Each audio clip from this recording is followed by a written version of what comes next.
The light is just starting to break on one of the icons of this area. This is Horseshoe Bend on the Colorado River. As far as I know, this may be the only place in the country, or maybe the world for that matter, where this phenomena actually happens, where the river actually makes a horseshoe bend. It turns from east to west and then flows north and south, and then flows out of here. The movement here, the excitement of being on a 1,500-foot cliff or so and seeing this for the first time is absolutely breathtaking. The beautiful light on the vermilions behind me is about to happen now, and what I'm going to do is turn around and I'm going to go get my classic shot. I'm going to try to frame the river as it flows with as much of the beach below me and the lip of the cliff, which I think is important to have to show depth of this canyon. I'm going to try and frame all that in a 20mm lens and get some exposures for it. There's really only one frame I'm looking for here. I'm going to shoot that one now.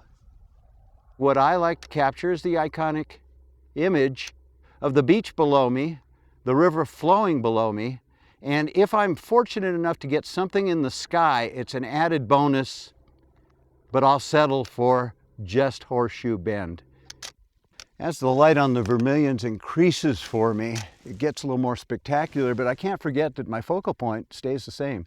It's the cliffs, it's the fall of the river below me 1,500 feet, it's the movement from right to left of the river, it's the canyon, and that's what I need to expose properly.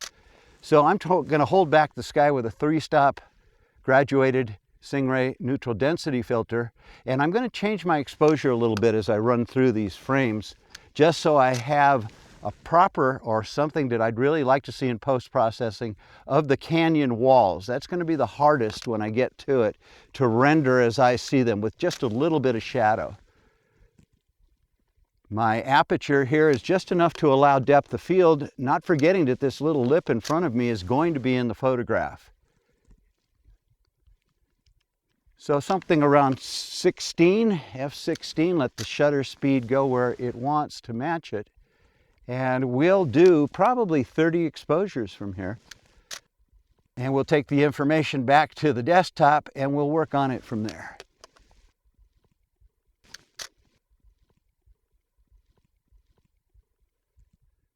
Oh, that's a nice frame.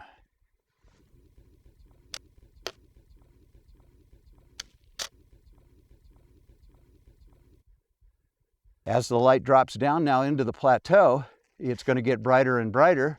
So I'm going to increase my exposure and then come up and work it with a higher stop neutral density filter to try and hold back that light, while again trying to keep the canyon walls as my 18% gray or somewhere in that zone. As many times as I've shot this icon, I've found that this is the light I like. This is the angle I like. This is the way I like the light to play on my scene. So this is actually where we're going to cut it out. This is the frame I want.